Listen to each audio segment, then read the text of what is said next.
HSC biology first paper যে short syllabus আছে সেইটা অনুসারে আমরা আলোচনা করব উদ্ভিদ ছাড়িত অর্থাৎ অধ্যায় 9, এটা নিয়ে আমরা আলোচনা করব। তো এটা তোমরা দেখেছো তোমাদের শর্ট সিলেবাসে যে টপিকগুলো রয়েছে তার মধ্যে একটা টপিক হচ্ছে খনিজ লবণ শোষণ এবং শ্বসন প্রক্রিয়া। আমরা আজকে 1 এবং 2 নাম্বার যে টপিকটা রয়েছে সেটি নিয়ে আলোচনা করব। সো তোমরা শর্ট সিলেবাসের সাথে মিলিয়ে হেডলাইন দিয়ে দাও এইচএসসি বায়োলজি ফার্স্ট পেপারের শর্ট সিলেবাস চ্যাপ্টার 9 টপিক এইটা, এবং সাথে সাথে তোমার নোট খাতা নিয়ে বসে যাও আর শেয়ার করে দাও ক্লাসটাকে। ওয়ালাইকুম আসসালাম, এমডি মাহফুজুর রহমান, ইসমাত জৈন জয়েন করেছে, অনেকেই জয়েন করেছে আমাদের সাথে। তো তোমরা একটু শেয়ার করে দাও, আমিও আমার টাইমলাইনে শেয়ার করে দিচ্ছি ক্লাসটিকে। ওকে, প্রত্যেকে হচ্ছে ক্লাসটিকে শেয়ার করে দাও। ওকে ওকে ওকে, সো একটু একটু ওকে, আমারও শেয়ারটা, তোমরাও শেয়ারটা লিখে আমাকে কমেন্টে জানিয়ে দাও। তো এখন আমরা চলে যাব হচ্ছে আমাদের আজকের ক্লাসের একদম প্রথম যে টপিকটা, সেটা হচ্ছে কি বলো, সেটা হচ্ছে খনিজ লবণ শোষণ। খনিজ লবণ শোষণ। এখন এই খনিজ লবণ শোষণের মধ্যে আমাদের প্রথমে একটা এমসিকিউ আমাদের বইয়ের প্রথমেই রয়েছে, সেটা হচ্ছে যে উদ্ভিদ ছাড়িতত্ত্ব এই অধ্যায়টা, উদ্ভিদের যে শরীরের যে পর্যায়ক্রমগুলো বা তার যে কাজকর্মগুলো সেগুলো যে হচ্ছে এবং কিভাবে হচ্ছে সেটা নিয়ে একটা কথা রয়েছে, যে একটা উদ্ভিদ বাইরে থেকে খাদ্যটাকে গ্রহণ করে আর সূর্যের আলো তাকে সালোক সংশ্লেষণে সাহায্য করে। তো এই কথাটা একজন বিজ্ঞানী বলেছেন, সেই বিজ্ঞানীকে আমরা বলি হচ্ছে উদ্ভিদ ছাড়িতত্ত্বের জনক। তোমরা যারা যারা আমাকে দেখছো বা শুনতে পাচ্ছ তারা যদি জেনে থাকো যে উদ্ভিদ ছাড়িতত্ত্বের জনককে, তাহলে আমাকে কমেন্টে জানিয়ে দাও উদ্ভিদ ছাড়িতত্ত্বের জনককে। তো এটা খুবই একটা ইম্পর্টেন্ট প্রশ্ন এই চ্যাপ্টার থেকে, সেটা হচ্ছে এটা এমসিকিউর জন্য খুবই ইম্পর্টেন্ট। সেটা হচ্ছে উদ্ভিদ ছাড়িতত্ত্বের জনককে, এটা তোমাদেরকে মনে রাখতেই হবে। সেটা হচ্ছে স্টিফেন হেলস। স্টিফেন হেলস, বিজ্ঞানী স্টিফেন হেলস হচ্ছে উদ্ভিদ শারীরতত্ত্বের জনক। এই বিজ্ঞানী হচ্ছে কিসের জনক বলো? উদ্ভিদ শারীরতত্ত্বের জনক। শারীরতত্ত্বের জনক। আচ্ছা, তো এত একটা গুরুত্বপূর্ণ এমসিকিউ, তোমরা এটা খাতার মধ্যে লিখে ফেলবে। এখন আসো আমরা প্রথম যে টপিকটা রয়েছে সেটার মধ্যে চলে যাই, সেটা হচ্ছে খনিজ লবণ শোষণ। তো এখানে একটা কথা বলে রাখি, সেটা হচ্ছে খনিজ লবণ বললেই আমরা একটা নাম আমাদের মনে পড়ে যায়, সেটা হচ্ছে সোডিয়াম ক্লোরাইড, তাই না? এই কথাটা কিন্তু আমাদের মনে পড়ে যায়। তো একটু খেয়াল করে দেখো, এই যে খনিজ লবণের মধ্যে একটা লবণ সোডিয়াম ক্লোরাইড, এই লবণটা কি নিয়ে গঠিত হয়েছে বলতো?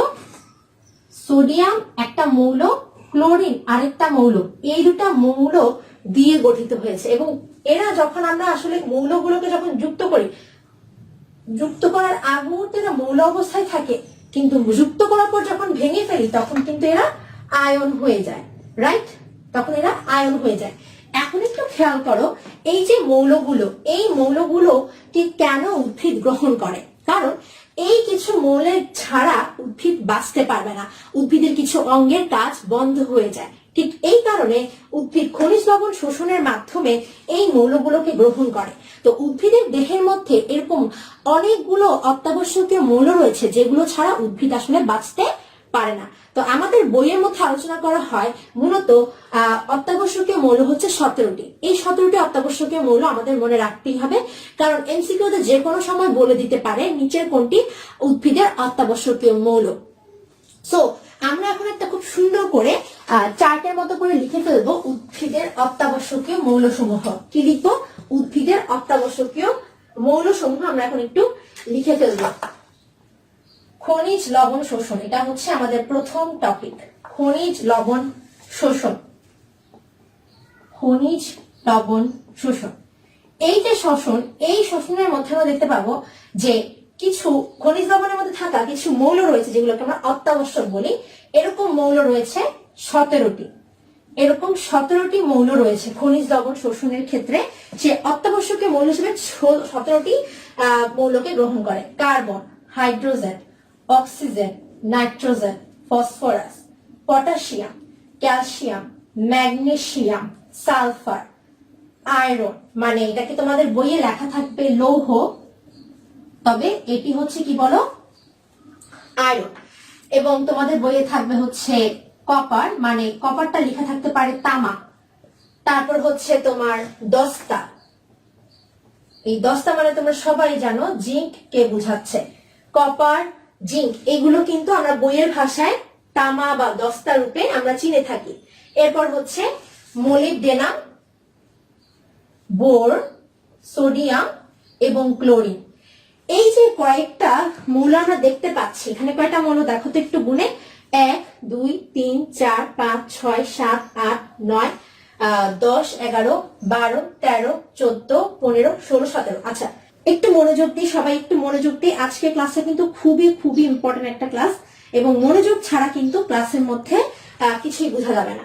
সো আমরা একটু দেখে নেই যে এখানে আসলে কয়টা মৌল আমরা দেখতে পাচ্ছি। দেখি 1 2 3 4 5 6 7 8 9 10 11 12 13 14 15 16 17টা।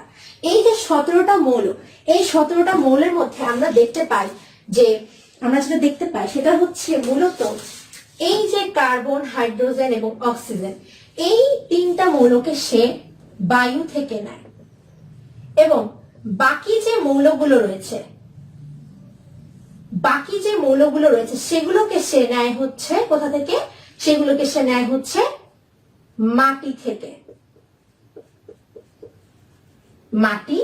তার মানে আমরা দেখতে পাচ্ছি যে একটা উদ্ভিদ খনিজ লবণ শোষণ করার সময় প্রথমে সে কিন্তু একটা লবণকে শোষণ করতে হয়, এবং সেই লবণকে কিন্তু সে মৌল হিসেবে গ্রহণ করছে। সেই লবণের মধ্যে কিছু মৌল থাকে, যে মৌলগুলো ছাড়া উদ্ভিদটা আসলে তার কোনো কাজই সম্পন্ন করতে পারে না, এবং তাই সেই মৌলগুলোকে আমরা বলি হচ্ছে তার অত্যাবশ্যকীয় মৌল। এবং এই অত্যাবশ্যকীয় মৌল হচ্ছে কয়টি বলো?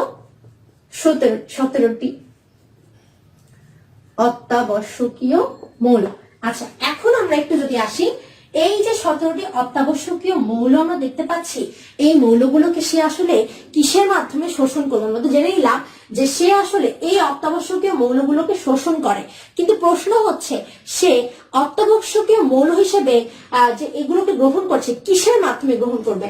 তাহলে আমরা জেনে নিলাম অত্যাবশ্যকীয় মৌলগুলো কি।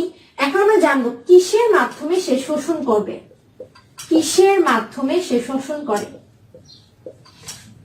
মাধ্যমে শোষণ করে, এইটা একটু আমরা জেনে নিই। কিসের মাধ্যমে সে শোষণ করবে? সে শোষণ করে হচ্ছে মূলত মূল বা মূলরম দিয়ে। কি দিয়ে? মূল বা মূলরম দিয়ে সে শোষণ করে। এখন প্রশ্ন হচ্ছে এই যে সে মূল বা মূলরম দিয়ে শোষণ করছে, সে লবণটাকে কিভাবে শোষণ করবে? কিভাবে শোষণ করবে? কিভাবে শোষণ করবে? তিনটা প্রশ্ন করবেন নিজেকে। প্রথম প্রশ্ন, সে কাকে শোষণ করবে? দ্বিতীয় প্রশ্ন, কিভাবে শোষণ করবে? তৃতীয় প্রশ্ন, কি অবস্থা? দ্বিতীয় প্রশ্ন হচ্ছে কিসের মাধ্যমে, কোন অঙ্গের মাধ্যমে শোষণ করবে? 3 নম্বর প্রশ্ন হচ্ছে কিভাবে শোষণ করবে বা কি অবস্থায় শোষণ করবে। এটা লিখে নেবেন, কি অবস্থায় শোষণ করবে, তাহলে আপনাদের বুঝতে আরো ইজি হবে। সে সোডিয়াম ক্লোরাইডকে কি সোডিয়াম ক্লোরাইড আকারে শোষণ করতে পারবে? আপনাদের কাছে আমার প্রশ্ন যে একটা উদ্ভিদ কি কখনো সোডিয়াম ক্লোরাইডকে সরাসরি শোষণ করতে পারবে কিনা? তো আপনারা কমেন্টে জানাতে যাতে আমি একটু বলি, এই যে সোডিয়াম ক্লোরাইডটা, এটা কি একটা কঠিন পদার্থ না? এটা একটা কঠিন পদার্থ, একটি কঠিন পদার্থ। তো উদ্ভিদ কখনোই কোনো একটা কঠিন পদার্থকে শোষণ করতে পারে না, সরাসরি শোষণ করতে পারে না। তাই আমরা দেখতে পাই যে উদ্ভিদ তার মূল থেকে, মাটি থেকে যে পানিগুলো থাকে, সেই পানির সাথে যখন এই লবণটাকে গ্রহণ করে, পানির সাথে যখন লবণটাকে গ্রহণ করে, আমরা জানি যে একটা পাত্রের মধ্যে যখন সোডিয়াম ক্লোরাইড কঠিন অবস্থায় থাকে, তখন সে আসলে এই অবস্থায় থাকবে। কিন্তু যখন আমি এর মধ্যে পানি যুক্ত করে দিব, যখন এখানে H2O রাখা হবে, তখন দেখা যাবে এই H2O-টা ভেঙে যাবে, ভেঙে H+ এবং OH- তৈরি করবে, এবং দেখা যাবে এখান থেকে সোডিয়াম প্লাস এইগুলোর মাধ্যমে এই যে প্রোটনটা আমরা দেখতে পাচ্ছি, এই যে H+, এই H+ এর কারণে আর এই OH মাইনাসের কারণে বা হাইড্রক্সিল মূলকের কারণে দেখা যাবে এই লবণটা আয়নিত হয়ে যায়, এবং আয়নিত হয়ে সে দেখায় হচ্ছে সোডিয়াম প্লাস এবং ক্লোরিন মাইনাস। তার আমরা দেখতে পাচ্ছি যে একটা কঠিন পদার্থকে কখনো একটা উদ্ভিদ সরাসরি গ্রহণ করতে পারে না। তার জন্য সে যখন পানি থেকে লবণটাকে গ্রহণ করতে যাবে, গ্রহণ করার সময় আয়নিত অবস্থায় মৌলগুলোকে গ্রহণ করবে। তার মানে সে কখনোই কঠিন অবস্থায় একটা লবণকে গ্রহণ করে না। তাহলে কি অবস্থায় বা কিভাবে সে শোষণ করে, কি অবস্থায় শোষণ করে, সেটা হচ্ছে আয়নিত অবস্থায় শোষণ করে। তাহলে আমরা এখান থেকে উত্তরটা পেয়ে গেলাম। এখানে উত্তর ছিল হচ্ছে এইটা। এখন এখান থেকে উত্তরটা পেলাম আয়নিত অবস্থায় শোষণ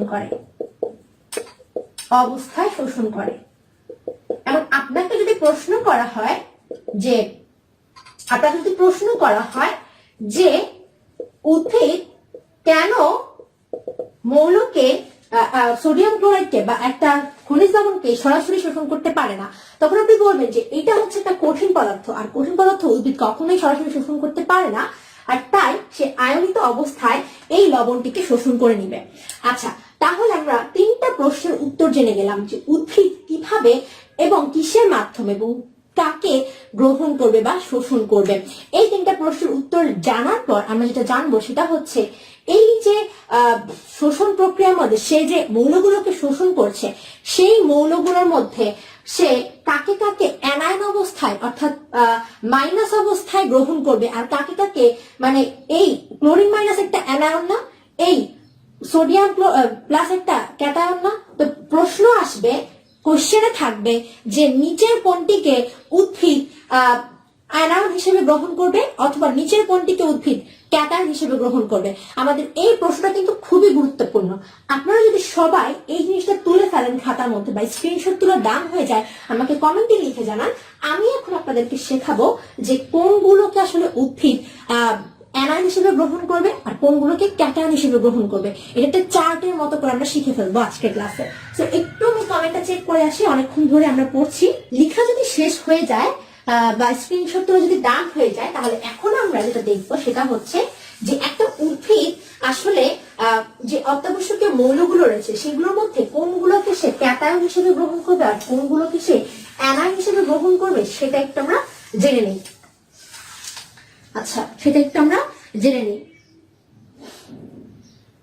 তাহলে এখন নেক্সট আমাদের যে প্রশ্নটা করা হচ্ছে সেটা হচ্ছে যে সে কোনগুলোকে অ্যানায়ন এবং কোনগুলোকে ক্যাটায়ন হিসেবে গ্রহণ করবে। এখন আমরা যেটা করবো, এখানে আমরা লিখবো যে কোনটিকে অ্যানায়ন,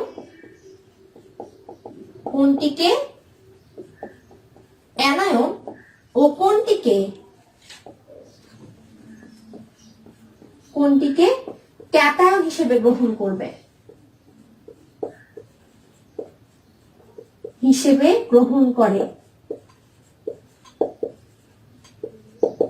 এই প্রশ্নের উত্তর দেওয়ার জন্য আমরা একটা চার্ট এখানে এঁকে ফেলি। এই চার্টের মধ্যে আমরা দেখবো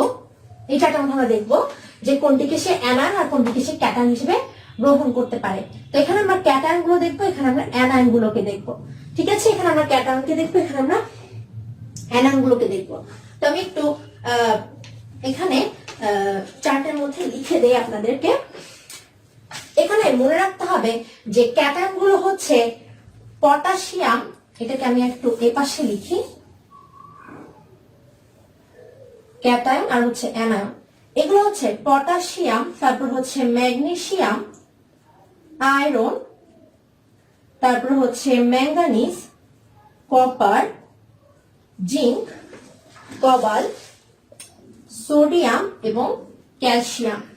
এবং আমরা দেখতে পাবো যে অ্যানায়ন হিসেবে থাকে হচ্ছে, অ্যানায়ন হিসেবে উদ্ভিদ গ্রহণ করে হচ্ছে নাইট্রোজেন, ফসফরাস, বোরন, সালফার এবং ক্লোরিনকে।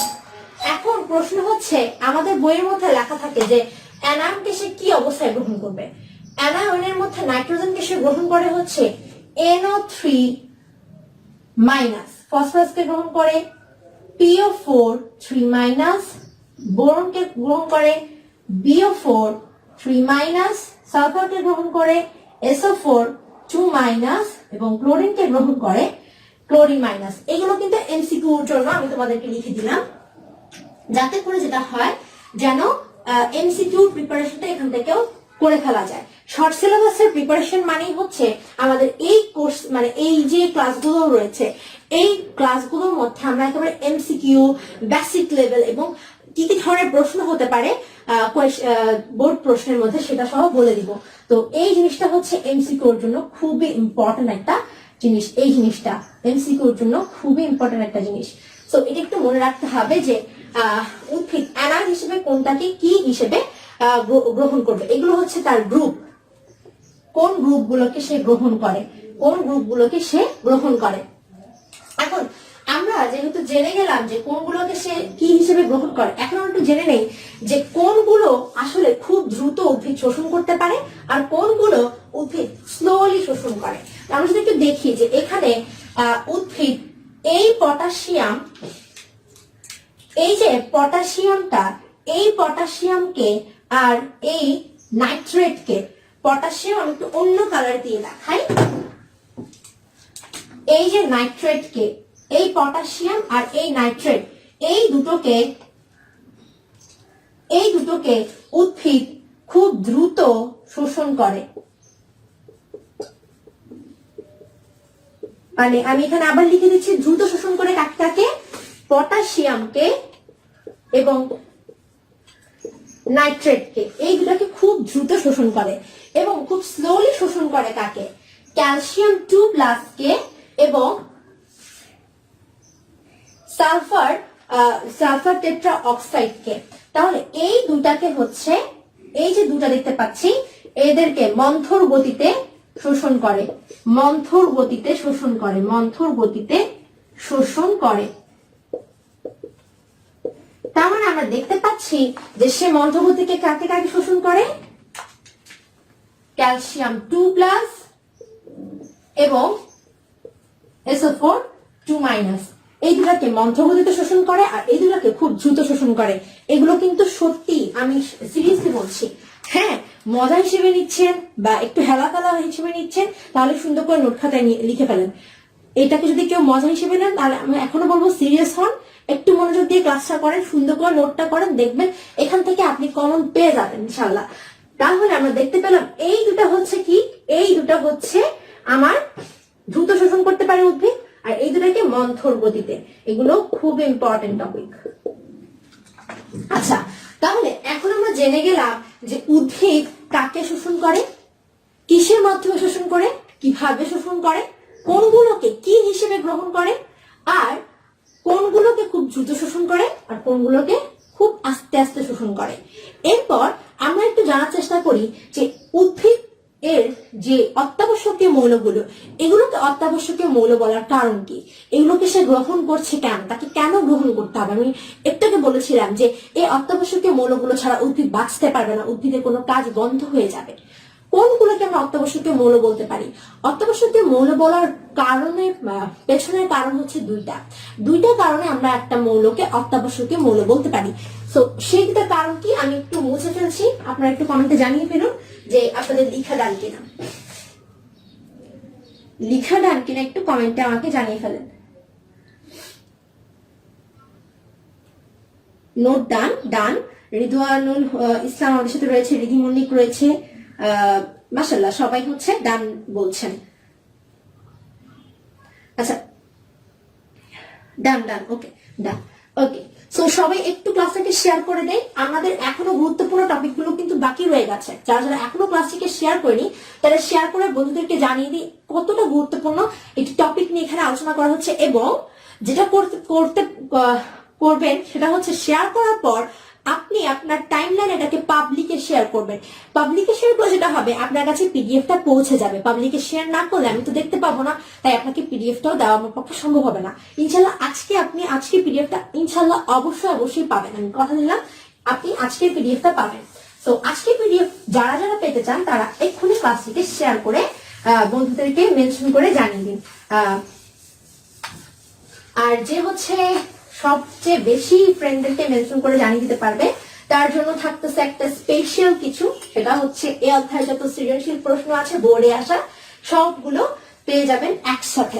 সো দেরি না করে বন্ধুদেরকে খুব দ্রুত মেনশন করতে থাকে না, ক্লাসটাকে শেয়ার করবেন।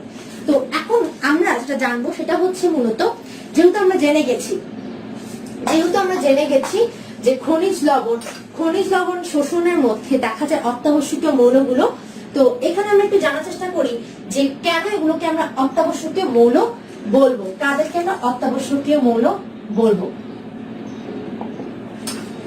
আচ্ছা, অত্যাবশ্যকীয় মৌল হওয়ার কারণ, অত্যাবশ্যকীয় মৌল হওয়ার কারণ, মৌল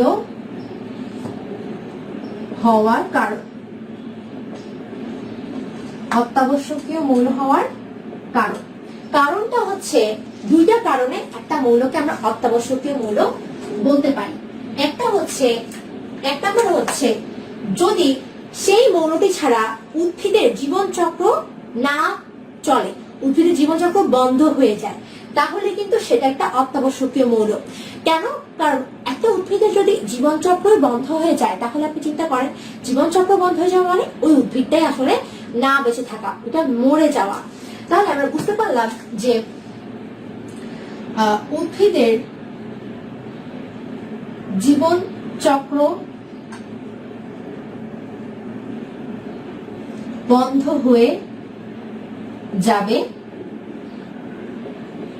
যদি, মানে এখানে লিখবেন যে মৌলগুলো না থাকায় উদ্ভিদের জীবন চক্র বন্ধ হয়ে যাবে, উদ্ভিদের জীবন চক্র বন্ধ হয়ে যাবে, যে মৌলগুলো না থাকায় উদ্ভিদের জীবন চক্র বন্ধ হয়ে যাবে।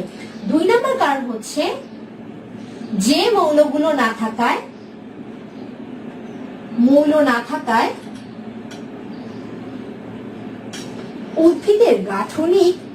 উদ্ভিদের গঠনগত অপূর্ণতা দেখা যাবে বা গঠিত হতে পারবে না, না থাকায় উদ্ভিদ সম্পূর্ণ গঠিত হতে পারে না,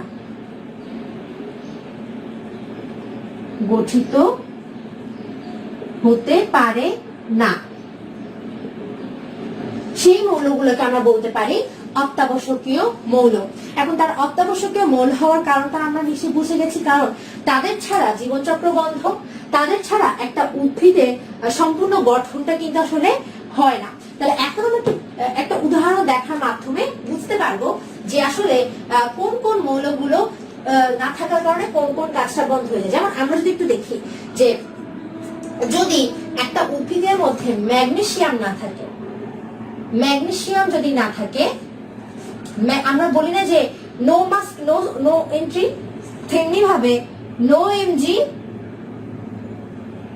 no chlorophyll, no Mg no chlorophyll. তো আশা করি বুঝতে পারতেছি যে আমরা বলি না, এখানে একটু লিখে রাখি জিনিসটা, তাহলে আপনাদের কাছে মনে রাখতে ইজি হবে। আমরা বলি না যে no mask no entry, no entry, ঠিক তেমনই আমরা এখানে একটা কথা বলতে পারি নো এমজি নো ক্লোরোফিল, অর্থাৎ ম্যাগনেসিয়াম ছাড়া কখনো ক্লোরোফিল তৈরি হতে পারে না। ক্লোরোফিল তৈরি হতে হলে ম্যাগনেসিয়াম প্রয়োজন। এখন আমরা একটু যদি লক্ষ্য করি যে এখানে ক্লোরোফিল যদি তৈরি না হয়, তাহলে নো ক্লোরোফিল,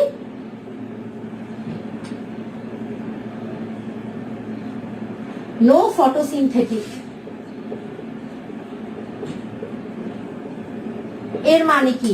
এর মানে হচ্ছে যদি কোনো প্রকারের ক্লোরোফিলই না থাকে তাহলে সালোক সংশ্লেষণ হবে না, তাহলে উদ্ভিদের বর্ণ প্রকাশ পাবে না।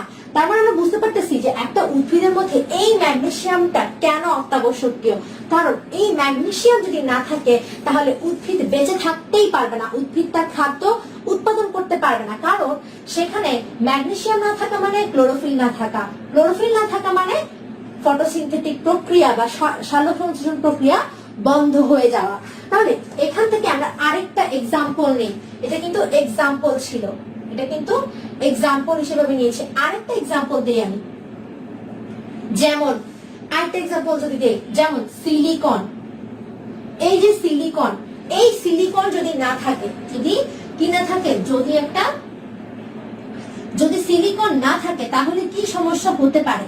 যদি সিলিকন না থাকে তাহলে ঘাস তৈরি হবে না, হবে না। আরেকটা বিষয় যদি আমি আপনাদেরকে একটু বলি, সেটা হচ্ছে যে যদি ফসফরাস না থাকে তাহলে উদ্ভিদের ফল ও পাতা অপাক্য অবস্থায় মানে পরিণত না হওয়া অবস্থায় ঝরে যায়, তাহলে কি হচ্ছে এখানে ঝরে যায়। তার মানে দেখতে পাচ্ছি যে এখানে প্রত্যেকটাই কিন্তু খুবই গুরুত্বপূর্ণ। এখানে একটা জিনিস বলি, সেটা হচ্ছে এই যে সিলিকনটা এইটা কিছুটা অত্যাবশ্যকীয় ধাপে ফেলা যায়, পুরোপুরি না। আবার দেখি এই ফসফরাসটা কিন্তু আমরা অত্যাবশ্যকীয় মৌলগুলোর মধ্যে পড়েছি, এইটাও আমরা অত্যাবশ্যকীয় মৌলগুলোর মধ্যে পড়েছি। তাহলে আমরা বুঝতে পারলাম যে একটা মৌলকে আমরা অত্যাবশ্যকীয় বলার পেছনে কারণ হচ্ছে যদি কোনো একটা অংশ নষ্ট হয়ে যায়, যদি উদ্ভিদটা বেঁচে থাকা অসম্ভব হয়ে যায়, তাহলে আমরা বলবো ওই মৌলটা হচ্ছে আসলে একটা অত্যাবশ্যকীয় মৌল। যেমন আমরা আরেকটা বিষয় যদি দেখি, আমরা যদি দেখি যে নো ক্যালসিয়াম না, নো সোডিয়াম, that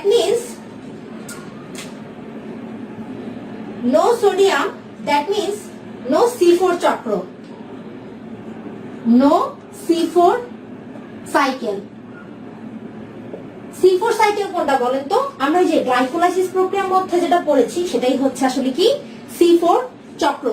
উদ্ভিদ ছাড়িতত্ত্বের মধ্যে শ্বসনের মধ্যে একটা পার্ট আছে C4 সাইকেল। এই C4 সাইকেল কখনোই সোডিয়াম ছাড়া সম্ভব না। তো আশা করি এই জিনিসটা আপনারা সবাই বুঝতে পেরে গেছেন। কখনো কখনো প্রশ্ন করে যে এই মৌলটা কেন অত্যাবশ্যকীয় মৌল, ব্যাখ্যা করো। সেক্ষেত্রে এটা কিন্তু ক্ষয়ের জন্য খুবই ইম্পর্টেন্ট একটা প্রশ্ন, তাই আপনাদেরকে এত ব্যাখ্যা করে উদাহরণস্বরূপ আমি বলে দিলাম, এটা ক্ষয়ের জন্য খুবই গুরুত্বপূর্ণ। তো আশা করি আপনারা জিনিসটা বুঝতে পেরেছেন এবং এটা হচ্ছে আপনারা পরীক্ষায় আসলেও পারবেন। এখন নোট ডান করা শেষ কিনা আমাকে একটু কমেন্টে জানিয়ে ফেলুন, তাহলে আমি পরবর্তী যে টপিকটা সেটার মধ্যে চলে যেতে পারবো, অর্থাৎ আমাদের শ্বসন প্রক্রিয়ার মধ্যে আমরা চলে যেতে পারবো। শ্বসন প্রক্রিয়া কিন্তু খুবই একটা বিস্তারিত আলোচনা, আমরা সেজন্য আজকে ক্লাসে শুধুমাত্র সক্রিয় পরিশোষণ নিয়ে আলোচনা করবো। ততক্ষণ আমাকে একটু জানিয়ে দিন সবার লিখে টানি কিনা। এখানে আমি আরেকটা বিষয় বলে রাখি, এমসিকিউর জন্য এগুলো খুবই গুরুত্বপূর্ণ যে কোনটার জন্য কোনটা হতে পারে না। যেমন আরেকটা যদি বলি যে যদি আয়োডিন না থাকে, নো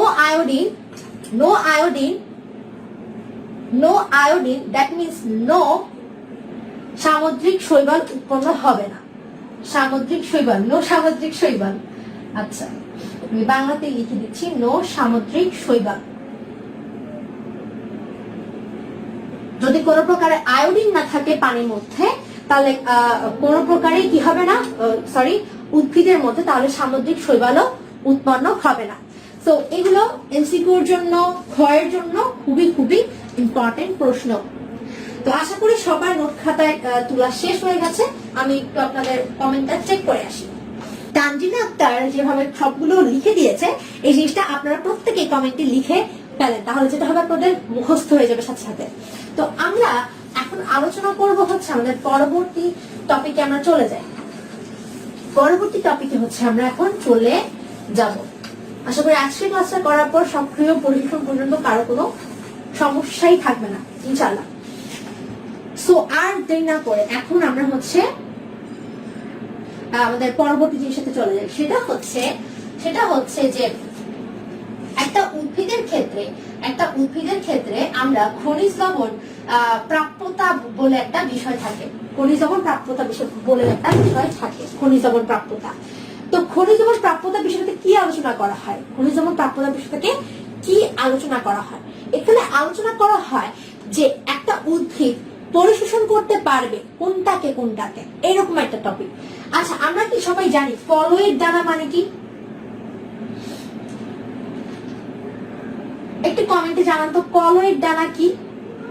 ততক্ষণে আমি আপনাদেরকে একটু ব্যাখ্যা করে বলি প্রাপ্যতা বলতে এখানে কি বোঝাচ্ছে। কলয়ের দানার গায়ে কিছু ক্যাটায়ন বা অ্যানায়ন লেগে থাকে, কিছু আয়ন যুক্ত থাকে। তার মানে কলয়ের দানায় কিছু আয়ন যুক্ত থাকে, আয়ন লেগে থাকে। তো ধারণা করা হয় এই যে আয়নগুলো পরবর্তীতে যখন মূল থেকে একটা খনিজ লবণ শোষণ করা হয়, তখন মনে করা হয় যে শোষণ করার সময় মূল থেকে যে আয়নগুলো রয়েছে সেই আয়নগুলো কলয়েড দানার গায়ে লেগে থাকা আয়নের সাথে এক্সচেঞ্জ হয়ে যায়, এটা ধারণা করা হয়। তো এই যে ধারণা করা হচ্ছে বিষয়টাকে, এইটাকে মূলত মতবাদ অনুসারে ব্যাখ্যা করা হয়েছে। যেমন একটি মতবাদ রয়েছে কার্বন ডাইঅক্সাইড মতবাদ। কার্বন ডাইঅক্সাইড মতবাদ এইটার মধ্যে কি ঘটে সেটা বলার আগে একটু দেখে নিই যে কারা কারা আমাকে কলয়েড দানা বলতে কি বুঝে সেটা বলে ফেলেছে।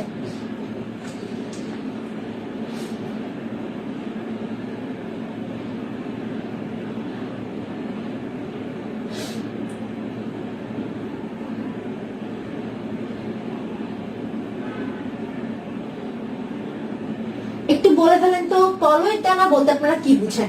আচ্ছা, আপনারা বলতে বলতে আমি বলে ফেলছি কলয়েড দানা মানে আসলে কি। কলয়েড দানা হচ্ছে যেই দানাগুলো পানির মধ্যে রাখলে তারা অধক্ষেপ হিসেবে না থেকে, নিচে তলানি হিসেবে না পড়ে থেকে, যেই কণাগুলো আসলে পানিটাকে শোষণ করে ফেলে, পানিকে শোষণ করে ফেলে। তাহলে এইগুলো হচ্ছে যে কণা পানি শোষণ করে, যে কণা পানিকে শোষণ করে ফেলে, পানিকে শোষণ করে ফেলে করে, সেটাই হচ্ছে কি কলয়েড দানা। তো এই কলয়েড দানা যখন পানিটাকে শোষণ করে ফেলছে, পানিকে কি করছে, পানিকে শোষণ করে ফেলছে, তখন দেখা যায় পানির মধ্যে থাকা যে কণাগুলো রয়েছে সেগুলো ওই দানার গায়ের মধ্যে লেগে থাকে। এবং পরবর্তীতে যখন মূল থেকে আয়ন সে শোষণ করতে চায় তখন যেটা হয়, তখন দুইটা ঘটনা ঘটে। একটা হচ্ছে কার্বন ডাইঅক্সাইড মতবাদে ঘটে, আরেকটা হচ্ছে একটা কার্বন ডাইঅক্সাইড মতবাদের মধ্যে ঘটে, একটা কার্বন ডাইঅক্সাইড মতবাদে ঘটে, আরেকটা হচ্ছে কন্টাক্ট এক্সচেঞ্জ মতবাদে ঘটে। কার্বন ডাইঅক্সাইড মতবাদে কি ঘটে আসলে, কার্বন ডাইঅক্সাইড মতবাদে আসলে কি ঘটে মনে করলাম এটা হচ্ছে একটা উদ্ভিদ, এটা হচ্ছে একটা উদ্ভিদ, এগুলো হচ্ছে উদ্ভিদের মূল, এগুলো হচ্ছে উদ্ভিদের কি, এগুলো হচ্ছে উদ্ভিদের মূল মনে করলাম। এখন উদ্ভিদ, আমরা জানি উদ্ভিদ শ্বসনের মাধ্যমে কার্বন ডাইঅক্সাইড গ্রহণ করে আর অক্সিজেনকে বাইরে বের করে দেয়। তো এই যে কার্বন ডাইঅক্সাইডটা সে কিভাবে তৈরি করলো, শ্বসনের মাধ্যমে। এই যে শ্বসনের মাধ্যমে সে যে কার্বন ডাইঅক্সাইড তৈরি করলো, এই কার্বন ডাইঅক্সাইডটা এই যে মূল রয়েছে, এই মূল থেকে পরবর্তীতে যে পানিটা চলে আসে, এই মূল থেকে পরবর্তীতে এই উদ্ভিদ পানিকে শোষণ করে নেয়। পানি মানে হচ্ছে কি, পানি মানে হচ্ছে H2O। এই যে H2O আর এই কার্বন ডাইঅক্সাইড এরা পরবর্তীতে দেখা যায় যে পরস্পর মিলিত হয়।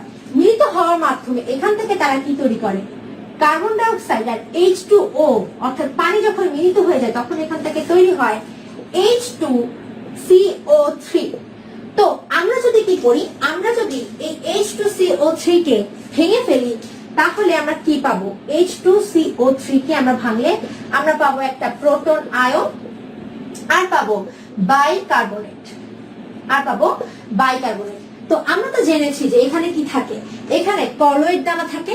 তো পানির মধ্যে থাকা যে কলয়েড দানাগুলো ছিল, সেই কলয়েড দানা মানে এই উদ্ভিদের মধ্যে থাকা, সরি পানির মধ্যে থাকা বলতে এখানে কি ছিল, কলয়েড দানা ছিল না, এখানে কলয়েড দানা ছিল। এই যে কলয়েড দানাগুলো, এই কলয়েড দানাগুলো কিন্তু পানি শোষণ করে নিয়েছে, যার কারণে উদ্ভিদ পানিকে নিচ থেকে উপরের দিকে টেনেছে, কারণ তার দেহের মধ্যে এখন পানির অভাব, কারণ এই কলয়েড দানাগুলো পানিকে শোষণ করে নিয়েছে। এবং শোষণ করার সময় তার গায়ের মধ্যে সে কিছু কণাকে সে রেখে দিয়েছে, তার গায়ের মধ্যে সে একটা ক্যাটায়নকে রেখে দিয়েছে, সে একটা অ্যানায়নকে রেখে দিয়েছে। এখন যেটা ঘটবে, যখন পানির সাথে সে যুক্ত হতে যাবে, পানিকে সে যখন গ্রহণ করে ফেলবে এই কার্বন ডাইঅক্সাইডটা, তখন ঘটবে কি, তখন ঘটবে কি, তখন এই কলয়েড দানার যে প্লাস আয়নটা থাকে, কলয়েড দানার যে প্লাস আয়নটা থাকে সেটা এই প্রোটনের সাথে এক্সচেঞ্জ হয়ে যায়, আর কলয়েড দানার যে মাইনাস আয়নটা থাকে সেটা এই বাইকার্বনের সাথে এক্সচেঞ্জ হয়ে যায়, যার কারণে আমাদেরকে বলি হচ্ছে কার্বন ডাইঅক্সাইড এক্সচেঞ্জ মতবাদ। মানে এখানে কার্বন ডাইঅক্সাইড মতবাদের মধ্যে কি বলা হয় আসলে, এইখানে বলা হয় যে উদ্ভিদ কি করে, এক্সচেঞ্জের মাধ্যমে আয়নকে শোষণ করতে পারে, অর্থাৎ সে এই আয়নটাকে বাইরে বের করে দিয়ে এখান থেকে পানি থেকে সে প্রোটনকে গ্রহণ করলো, পাশাপাশি সে এখানে থাকা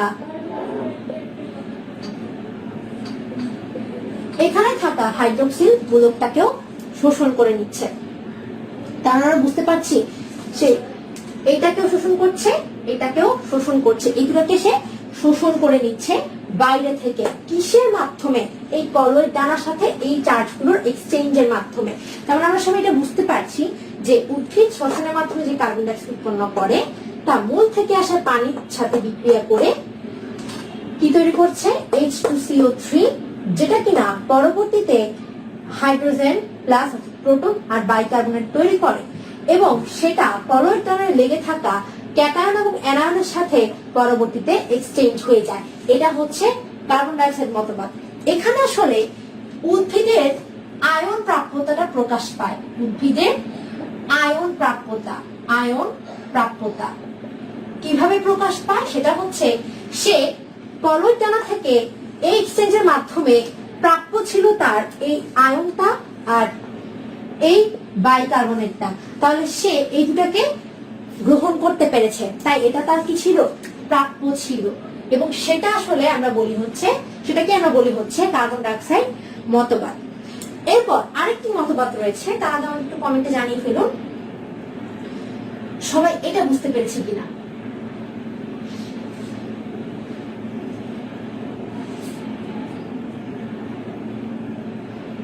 আচ্ছা, ওষা আহনাফে হচ্ছে লেট হয়ে গেছে, সমস্যা নেই ভাইয়া, ক্লাসটি রেকর্ডেড থাকবে, আপনি পরবর্তী ক্লাসটি করে ফেলতে পারবেন।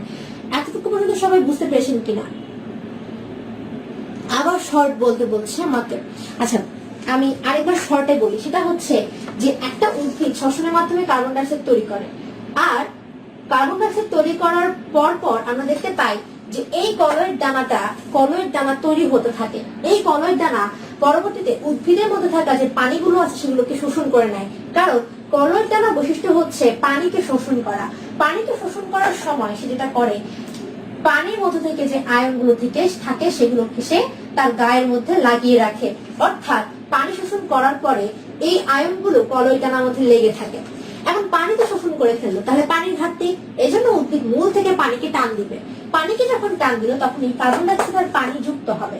যুক্ত হওয়ার সময় দেখা যাবে যে এইখানে যখন যুক্ত হওয়ার পরে দেখা যাবে যে এখান থেকে একটা হাইড্রোজেন প্লাস অর্থাৎ প্রোটন তৈরি হচ্ছে, একটা বাইকার্বনেট তৈরি হচ্ছে। তো দেখা যাবে এইখানে যে কলয়েডের গায়ে যে ক্যাটায়ন আর অ্যানায়ন রয়েছে, এইগুলো যখন উৎপন্ন হলো, এইগুলোর সাথে এই ক্যাটায়ন আর অ্যানায়ন এক্সচেঞ্জ করে নেয়।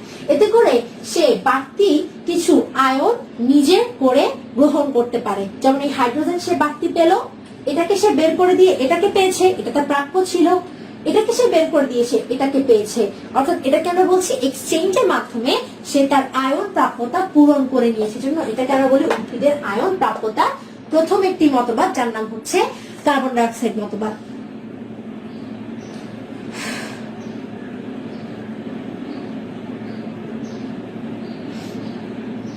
শেয়ার করে দাও ওষা আহনাফ, তুমি হচ্ছে তোমার ফ্রেন্ডদেরকে বলো, তোমার ফ্রেন্ডদেরকে মেনশন করো, শেয়ার করে দাও, তাহলে এত গুরুত্বপূর্ণ ক্লাসটা কিন্তু কেউ মিস করবে না। তোমরাই আসলে ক্লাসটাকে হাজার হাজার মানুষের কাছে পৌঁছে দিতে পারো। সো তোমাদের শেয়ার এবং মেনশনটাই হচ্ছে আসল। তো আর কে ক্লাসটা করছে কে ক্লাসটা করছে না এটা নিয়ে যদি মন খারাপ করে ক্লাস থেকে বের হয়ে যেতে হয়, তাহলে আমি বলবো এটা একটা বড় বুক আমি, কারণ এই ক্লাসটা আসলে কতটা গুরুত্বপূর্ণ সেটা তোমার এখনো বোঝা বাকি, তাই তুমি বের হয়ে যেতে চাচ্ছ। আচ্ছা, এখন আমরা আসি কার্বন ডাই অক্সাইড মতবাদের পরে আমরা এর যে প্রাপ্যতার আরেকটি মতবাদ রয়েছে, সেটি হচ্ছে কন্টাক্ট এক্সচেঞ্জ মতবাদ। এই কন্টাক্ট এক্সচেঞ্জ মতবাদটা কি? কন্টাক্ট এক্সচেঞ্জ মতবাদটা কি? কন্টাক্ট এক্সচেঞ্জ মতবাদ, কন্টাক্ট এক্সচেঞ্জ মতবাদ, কন্টাক্ট এক্সচেঞ্জ মতবাদ। এই কন্টাক্ট এক্সচেঞ্জ মতবাদটা আসলে কি? দেখো, এখানে মনে করো আমি আরেকটা উদ্ভিদের ছবি আঁকছি, এটা একটা উদ্ভিদ, এই যে উদ্ভিদটা দেখতে পাচ্ছ, এই উদ্ভিদের মধ্যে এখানে যে আয়নগুলো রয়েছে, মনে করো কিছু প্লাস আয়ন কিছু মাইনাস আয়ন গুলো রয়েছে। এখন এখানে থাকা কলয়েডাল দানার মধ্যে থাকা, এটা হচ্ছে কলয়েডাল দানার গায়ে লেগে আছে, কলয়েডাল দানার লেগে থাকা যে আয়নগুলো রয়েছে সেগুলো কাঁপছে, খুব জোরে কাঁপছে, তাহলে এরা কি হচ্ছে? কম্পিত হচ্ছে। এবং পাশাপাশি দেখা যাচ্ছে মূল থেকে যখন পানিটা আসছে, এখানে পানি পানিতে থাকা যে আয়নগুলো বা খনিজ লবণের যে আয়নগুলো রয়েছে সেই আয়নগুলো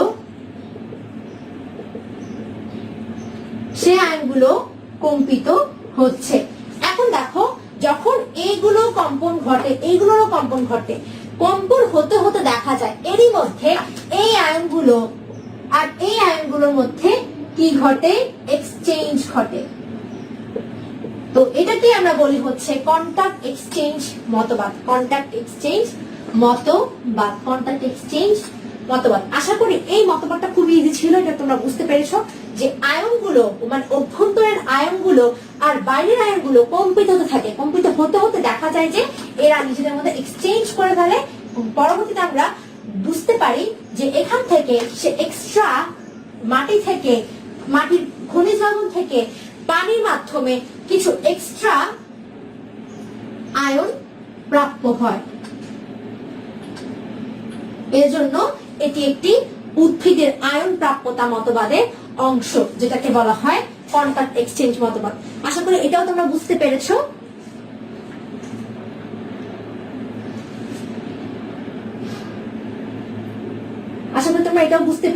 এখন আমরা চলে যাব হচ্ছে আমাদের পরবর্তী যে টপিকটা রয়েছে সেটার মধ্যে আমরা চলে যাব, সেটা হচ্ছে যে শোষণ প্রক্রিয়া। এটাই ছিল আসলে একটা খুবই গুরুত্বপূর্ণ টপিক।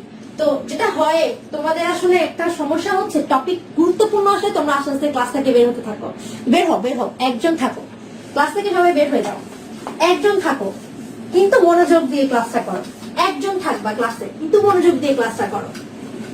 মানে কিছুক্ষণ পর আমি বের হয়ে যাবো এই চিন্তা ভাবনা নিয়ে যারা আসো তারা এখনই বের হয়ে যাও, দরকার নেই, এখনই ক্লাসটা থেকে চলে যাও, সমস্যা নেই। কিন্তু কথা হচ্ছে এইটা হচ্ছে এই অধ্যায়ের মূল জিনিস, তোমরা এইটা বাদ দিয়ে চলে গেছো, আলহামদুলিল্লাহ। এখন আসো শ্বসন প্রক্রিয়া। এই যে শ্বসন প্রক্রিয়া দেখতে পাচ্ছ, এই শ্বসন প্রক্রিয়ার মধ্যে শ্বসন প্রক্রিয়া হচ্ছে দুই ধরনের। শ্বসন প্রক্রিয়া কয় ধরনের হয়? শ্বসন প্রক্রিয়া হয় হচ্ছে দুই ধরনের শ্বসন প্রক্রিয়া আমরা দেখতে পাই। কিন্তু তার আগে একটা কথা বলি, সেটা হচ্ছে শ্বসন প্রক্রিয়ার ক্ষেত্রে আমরা দেখতে পাই যে এখানে একটা হচ্ছে সক্রিয় শ্বসন,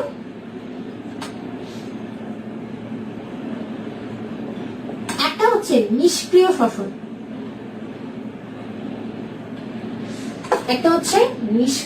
শ্বসন। মনে রাখবে সক্রিয় শ্বসনে সবসময় বেশিরভাগ ক্ষেত্রে অ্যানায়ন গ্রহণ হয়। অ্যানায়ন, এটার মাধ্যমে সে অ্যানায়ন শোষণ করতে পারে। আর মনে রাখবে এইটার মাধ্যমে সে ক্যাটায়ন শোষণ করতে পারে। আমি বলিনি যে শুধুমাত্র শোষণ করতে পারে, সব সময় সেটা কিন্তু বলিনি, কখনো কখনো ক্যাটায়নও শোষণ হতে পারে। তো এখানে ক্যাটায়ন শোষণ করতে পারে, তার মানে নিষ্ক্রিয় শ্বসন প্রক্রিয়ায় সে ক্যাটায়ন শোষণ করতে পারে, আর সক্রিয় শ্বসন প্রক্রিয়ায় সে অ্যানায়নকে শোষণ করতে পারে। এখন কিভাবে সে শোষণ করবে সেটা হচ্ছে মূল কথা। কিভাবে সে শোষণ করে? সে শোষণ করে আনতির মাধ্যমে। এখন প্রশ্ন হচ্ছে আনতিটা কি আসলে? আনতির মাধ্যমে শোষণ করে বলতে দেখো এটা কি উদ্ভিদের মূল। আমি একটু এটা কি বলতো? উদ্ভিদের মূল, রাইট? উদ্ভিদের মূল, এটা হচ্ছে উদ্ভিদের মাটি। এই মাটির মধ্যে থেকে মূলগুলো আসলে তৈরি হচ্ছে, রাইট? মূলগুলো তৈরি হচ্ছে। এখন এই যে উদ্ভিদটা, এই উদ্ভিদের মাটির মধ্যে জায়গা কি বেশি না? বেশি। আর এখানে কি কম, আর এখানে আবার কি বেশি। মানেটা কি? মানেটা হচ্ছে এই যে মাটি কিন্তু অনেক দূর পর্যন্ত, কিন্তু মূলটা কিন্তু অল্প একটা জায়গার মধ্যে। না? আর উদ্ভিদটা মূলের চাইতে উদ্ভিদের মধ্যে জায়গা বেশি না? আচ্ছা, এখন আসি স্পেস আর ঘনত্ব। এই জিনিসটা একটু ক্লিয়ার করি, ছোটবেলাকার করা। স্পেস যত বেশি, ঘনত্ব তত, স্পেস যত বেশি ঘনত্ব তত কম। স্পেস যত কম ঘনত্ব তত বেশি, তাই না? রাইট, স্পেস যত বেশি ঘনত্ব তত কম, স্পেস যত কম ঘনত্ব তত বেশি। এই জিনিসটা আমরা ছোটবেলাকার পড়া। এখন আমরা চিন্তা করি, আমরা জানি ব্যাপন মানে কি? ব্যাপন মানে হচ্ছে বেশি থেকে কমে যাওয়া, তাই না? বেশি থেকে কমে যাওয়া। এখন চিন্তা করি, যখন এই মূলগুলো থেকে উদ্ভিদের মধ্যে খনিজ লবণটা যাবে, মূলের মাধ্যমে খনিজ লবণ উদ্ভিদে যাবে, তখন কি হচ্ছে? কম থেকে বেশিতে যাচ্ছে। কিন্তু এটা কি ব্যাপনের নিয়ম? না। সে কি করছে? ব্যাপনের যে নিয়মটা আছে সেই নিয়মের বিপরীত কাজ করছে, সেই নিয়মটাকে ভাঙছে। তাই আসলে সে আনতির মাধ্যমে সে কাজটা করে। এই যে বিপরীতমুখী একটা কাজ সম্পন্ন করছে এটাকে বলা হয় আনতি। এটাকে কি বলা হয়? আনতি বলা হয়। এই যে ব্যাপারটা আমি বললাম, এই জিনিসটা সবার কাছে ক্লিয়ার কিনা আমাকে একটু কমেন্টে জানিয়ে দেবেন। এই ব্যাপারটা সবার কাছে ক্লিয়ার কিনা? হ্যাঁ, স্পেস আর ঘনত্বের মধ্যে কি ধরনের সম্পর্ক? ব্যস্তানুপাতিক সম্পর্ক। কি ধরনের সম্পর্ক? ব্যস্তানুপাতিক সম্পর্ক। এই ব্যস্তানুপাতিক সম্পর্কের মধ্যে আমরা দেখতে পাচ্ছি উদ্ভিদ কিন্তু বিপরীত কাজটা করছে। উদ্ভিদ নিয়ম মানছে না। উদ্ভিদ নিয়ম না মেনে যে কাজটা করছে সেটাকে আমরা বলছি আনতির মাধ্যমে সে আসলে তার সক্রিয় শ্বসনটা সম্পন্ন করছে। সক্রিয় প্রশোষণের পরে যাচ্ছি, সেটা শ্বসনটা সম্পন্ন করছে, রাইট? আচ্ছা, তো সবাই যেহেতু বুঝতে পেরেছে, এবার আমি একটু আসি। সে যেহেতু আনতি করছে মানে সে বিপরীতমুখী কাজ করছে। বিপরীতমুখী বা বিরুদ্ধতা বা ব্যতিক্রমতা। চিন্তা করেন, আপনি যদি যাচ্ছেন এই দিকে, আপনাকে টেনে দিকে নিয়ে আসতে, আপনি খুব জোরে যাবেন ওই দিকে, খুব জোরে দৌড় দিবেন, কিন্তু আপনাকে জোর করে দিকে আনা হচ্ছে। আপনি যদি স্বেচ্ছায় দিকে আনতেন, আপনার কি খুব বেশি পরিমাণে শক্তি লস হতো? তার কি শক্তি লস হতো? না, কিন্তু হতো না। তাহলে এখন আপনি যেতে চাচ্ছেন ওই দিকে, আপনাকে একটু টেনে এদিকে আনবে, টেনে একদম এদিকে নিয়ে চলে আসবে। এখন প্রশ্ন হচ্ছে, সে যখন নিজে স্বেচ্ছায় আসতেছে তখন কারোরই শক্তি লস হচ্ছে না। শক্তি যত লস হবে না তত কিন্তু শ্বসন প্রক্রিয়া কমবে। কেন কমবে সেটা একটু পরে বলছি। এখন চিন্তা করেন, শক্তি তখনই বেশি প্রয়োজন হবে যখন সে আপনাকে টেনে দিকে আনবে। শক্তি যত বেশি প্রয়োগ করব তত শ্বসনের হার বৃদ্ধি পাবে। কেন বৃদ্ধি পাবে? এটা একটু আমি মুছে ফেলি। হ্যাঁ, এটা একটু আমি মুছে ফেলি। তাহলে শক্তি যত প্রয়োগ করছি, শক্তি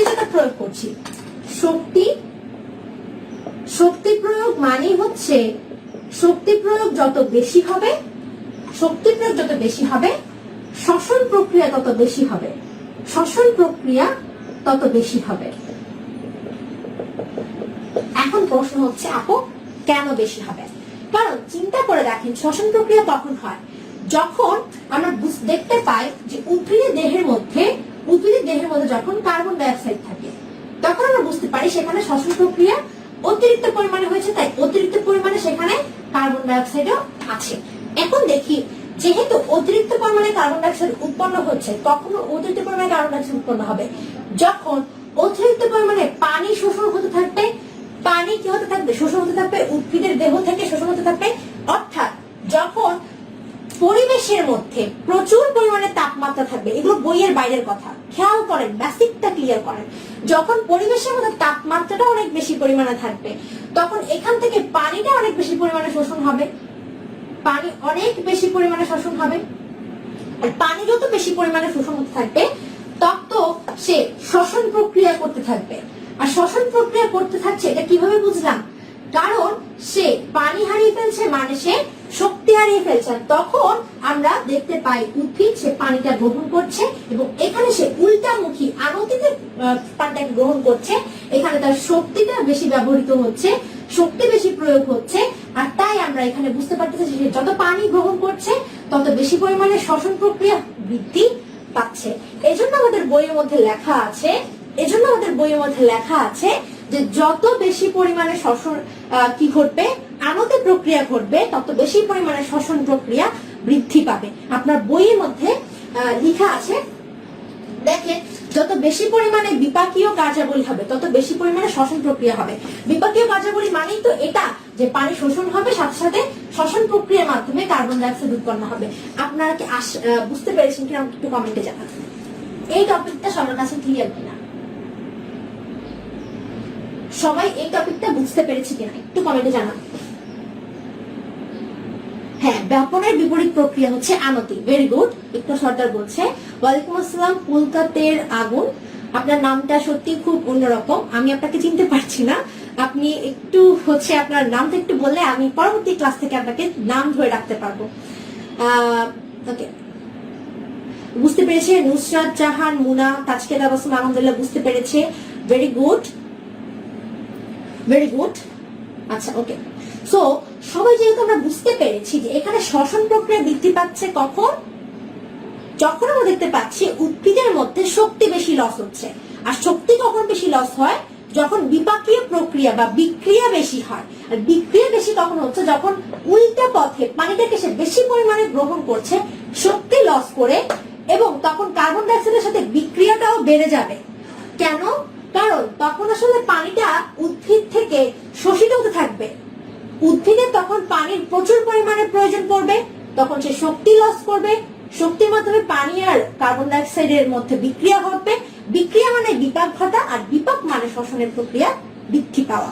আশা করি এই টপিকটার মধ্যে, এই যে আমি রিপিট করে দিলাম মাহবুব আলম ভাই, আপনি কি এখন বুঝতে পেরেছেন কিনা আমাকে একটু কমেন্টে জানিয়ে দিন। আচ্ছা, আমাদের এখানে কিন্তু উঠে শেয়ার আর কে, ওকে। সো যারা যারা ক্লাসে এখনো শেয়ার করেননি, আমি জোর করব না, যাদের ক্লাসে ভালো লাগবে ক্লাসটা শেয়ার করবেন। প্লাস পয়েন্ট হচ্ছে একটাই, ক্লাস শেষে পিডিএফ পেয়ে যাবেন, ক্লাস শেষে পিডিএফ পেয়ে যাবেন ইনশাআল্লাহ। সো এখন আমরা আসি, এখানে একটা গুরুত্বপূর্ণ প্রশ্ন আসে যে অধিকাংশ উদ্ভিদে, এমসিকিউর জন্য, অধিকাংশ উদ্ভিদে নিচের কোন প্রক্রিয়াটি ঘটে?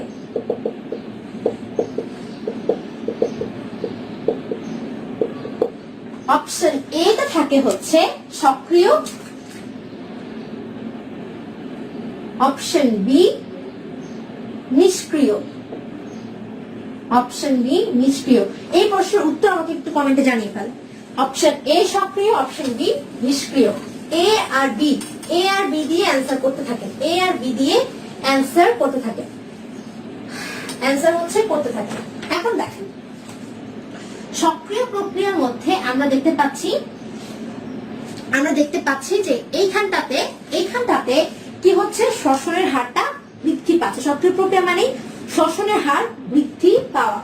এখন যখন শোষিত হবে, যখন উদ্ভিদ থেকে শ্বসন ঘটবে, শোষিত হবে যে কোনো একটা পদার্থ, তখন সবগুলো পদার্থ একই সাথে শোষিত হবে। এটা মাথায় রাখতে হবে, একই সাথে শোষিত হবে, একই সাথে শোষিত হবে। এগুলো আমি এমন ভাবে লিখে দিচ্ছি যাতে আপনি সৃজনশীল প্রশ্নেও এই সক্রিয় শ্বসন নিয়ে বিস্তারিত লিখতে পারেন। আপনাকে বলে দিবে যে, এরকম বলবে যে এমন একটি প্রক্রিয়া, যে প্রক্রিয়ার মধ্যে দেখা যায় ডিহাইড্রোজেনেজের মাধ্যমে ইলেকট্রনটা হচ্ছে কি হয়, ইলেকট্রনটা উৎপন্ন হয়। তো আপনি তো জানেনই না ডিহাইড্রোজেনের মাধ্যমে ইলেকট্রন উৎপন্ন হয় কোথায়। তো যদি না জানেন আপনি কিভাবে ওই প্রশ্নের উত্তর দিবেন? কোথায় হয় সেটা যদি জানতে পারেন, তারপর না আপনি সেটা নিয়ে ব্যাখ্যা করে লিখতে পারবেন। কিভাবে ডিহাইড্রোজেনেজের মাধ্যমে ইলেকট্রন উৎপন্ন হয় সেটা আপনি বলতে পারবেন। এখন আমরা সেটা দেখবো যে কিভাবে আসলে ডিহাইড্রোজেনেজের মাধ্যমে ইলেকট্রনটা সৃষ্টি হবে। তো ততক্ষণ দেখি কারা কারা উত্তরটা দিতে পেরেছেন। ততক্ষণ আমি একটু দেখে ফেলি কারা কারা উত্তরটি দিতে পেরেছে। তাজকির আবসাম বলছে এ, এমডি কবির খান বলছে অপশন এ, পলাশ ভাইয়া বলছে অপশন এ। আমি বাকিদের কমেন্ট দেখতে পাচ্ছি না, আমার এখানে বাকি কমেন্ট গুলো আসছে না। তো আশা করছি সবাই এটার উত্তর দিতে পেরেছেন, অপশন এ। তো এইটা কিন্তু আমরা জানি, মানে এখন পড়াচ্ছি সক্রিয় বলে বলতে পেরেছে। হঠাৎ করে যদি আপনাকে প্রশ্ন করা হতো যে কোনটা অধিকাংশ উদ্ভিদের মধ্যে ঘটে থাকে, তখন কিন্তু আপনি বলতে পারতেন না। যারা খুব ভালোভাবে ব্রেন খাটিয়ে আন্দাজে অ্যান্সার করতে যেত, তখন তারা হয়তো বা সক্রিয়, আর যাদের সেটাও নেই তারা না পড়ে কখনোই এই প্রশ্নের উত্তর দিতে পারতো না। তো আশা করি আপনারা সবাই এই প্রশ্নের উত্তরটি বুঝতে পেরেছেন। এখন আমরা আসি এখানটাতে যে এই যে শ্বসন প্রক্রিয়াটা বা এই যে সক্রিয় পরিশোষণ, সক্রিয় পরিশোষণ। এই সক্রিয় পরিশোষণের ক্ষেত্রে আয়ন বাহক মতবাদ অ্যাপ্লাই করা হয়। আয়ন বাহক মতবাদ। এই আয়ন বাহক মতবাদ কয়টি? তিনটি। একটা হচ্ছে কি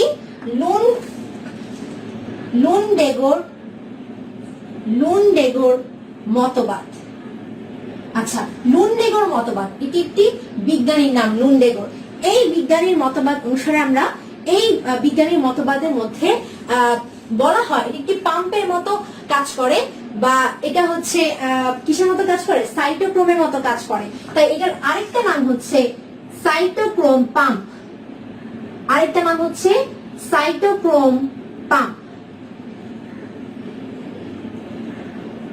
আমরা দেখতে পাচ্ছি লুনডেগোর মতবাদের অপর নাম হচ্ছে সাইটোক্রোম পাম্প। কেন এর কারণটা সহ আজকে আমরা জানার চেষ্টা করি। আচ্ছা, লুনডেগোর মতবাদের মধ্যে এইখানে আমরা দেখতে পাই যে এই যে সাইটোক্রোমটা এই সাইটোক্রোমের মাধ্যমে কি হয়? এর মাধ্যমে একটি উদ্ভিদ কি করতে পারে? একটি আয়নকে গ্রহণ করতে পারে। এই সাইটোক্রোমের মাধ্যমে একটি উদ্ভিদ একটি আয়নকে গ্রহণ করতে পারে, আর সেই আয়নটি কিন্তু ক্যাটায়নের আয়ন নয়, সেই আয়নটি হবে অ্যানায়ন। তার মানে সাইটোক্রোম একটা প্রক্রিয়ার নাম, যেই প্রক্রিয়ার মাধ্যমে সাইটোক্রোমে থাকা একটি জারিত আয়রনকে বিজারিত করার মাধ্যমে উদ্ভিদ একটি আয়নকে গ্রহণ করতে পারে। আপু কিচ্ছু বুঝতে পারি নাই, এখনই বুঝতে পারবেন। আমি জানি আপনারা কিছুই বুঝতে পারেন নাই, কারণ আমি এখনো কিছুই বলি নাই। আমি জাস্ট বলেছি সাইটোক্রোম পাম্প বলার কারণটা কি। কারণ এই প্রক্রিয়ার মধ্যে সাইটোক্রোম প্রক্রিয়ার মাধ্যমে বা সাইটোক্রোম সিস্টেমের মাধ্যমে অ্যানায়নটা উদ্ভিদ গ্রহণ করতে পারে, আর এজন্যই এই মতবাদটাকে আমরা আয়ন বাহক মতবাদের মধ্যে ফেলে দেই। কারণ এই মতবাদের মধ্যে অ্যানায়নটা বাহিত হয়ে উদ্ভিদের দেহের মধ্যে যায়। এখন আমরা সেই প্রক্রিয়াটা দেখবো, যেই প্রক্রিয়ার মাধ্যমে উদ্ভিদ বহন করে নিয়ে আসতে পারে এই অ্যানায়নটাকে। এখন আমরা আসি, আমরা সবাই জানি যে একটা উদ্ভিদের ক্ষেত্রে তার একটা বাইরের অঞ্চল থাকে, একটা ভেতরের অঞ্চল থাকে। এই যে এখন উদ্ভিদের দেহের মধ্যে আমরা এখানে যে ব্যাপারটা দেখতে পাই সেটা হচ্ছে উদ্ভিদের দেহের মধ্যে একটা মিনিট ওয়েট করি। এটা হচ্ছে যে উদ্ভিদের মধ্যে কয়টা অংশ থাকে? দুইটা অংশ থাকে, একটা হচ্ছে বাইরের অংশ, একটা হচ্ছে ভেতরের অংশ। তাহলে বাইরে একটা অংশ মানে এইদিকে একটা অংশ, ভেতরে একটা অংশ। সেম ওয়েতে উদ্ভিদের উপরিতল একটা অংশ থাকে, নিচের একটা তল থাকে। তাহলে তার অংশ থাকে হচ্ছে দুটি অংশ আর দুটি তল। একটা কেন বলি উপরিতল, অন্যটা কেন বলি হচ্ছে নিম্নতল। তাহলে এই যে উপরিতল আর নিম্নতল নিয়ে এখন আমরা কথা বলবো। এই উপরিতল আর নিম্নতল নিয়ে কথা বলবো। উদ্ভিদের যে উপরিতল রয়েছে, সবাই লিখে নেন। উপরিতলে ডিহাইড্রোজেন, বাংলাতে লিখি সবটা, ডিহাইড্রোজেনের মাধ্যমে উদ্ভিদের মধ্যে ডিহাইড্রোজেন হওয়া মানে কি বলতে পারবেন? ডিহাইড্রোজেন হওয়া মানে হচ্ছে সেখান থেকে প্রোটন আয়নটা বিলুপ্ত হয়ে যাওয়া, সেখান থেকে প্রোটন আয়নটা বের হয়ে যাওয়া। আর যদি একটা প্রোটন আয়ন বের হয়ে যায়, এর মানে এখান থেকে হাইড্রোজেন আয়নটা আলাদা হয়ে যাবে এদিকে, এর মানে এখান থেকে হাইড্রোক্সিল মূলকটাও আলাদা হয়ে যাবে। এর মানে একটা প্লাস আয়ন আর একটা মাইনাস আয়ন পরস্পর আলাদা হয়ে যাবে। এর থেকে আমরা বুঝতে পারলাম যে উদ্ভিদের যে উপরিতলটা থাকবে, অর্থাৎ উদ্ভিদের উপরিতলে যখন পানিটা প্রবেশ করবে তখন পানিটা কি হয়ে যাবে? আলাদা আলাদা হয়ে যাবে। এই যে আলাদা আলাদা হয়ে যাচ্ছে এটাকে আমরা বলি ডিহাইড্রোজেন। এই ডিহাইড্রোজেনের মাধ্যমে আমরা একটা প্রোটন ও একটা ইলেকট্রন পাবো, অর্থাৎ ডিহাইড্রোজেনের মাধ্যমে প্রোটন এবং ইলেকট্রন সৃষ্টি হয়। এখন দেখেন এই যে প্রোটন আর ইলেকট্রন উৎপন্ন হলো, এখান থেকে এই যে ইলেকট্রনটা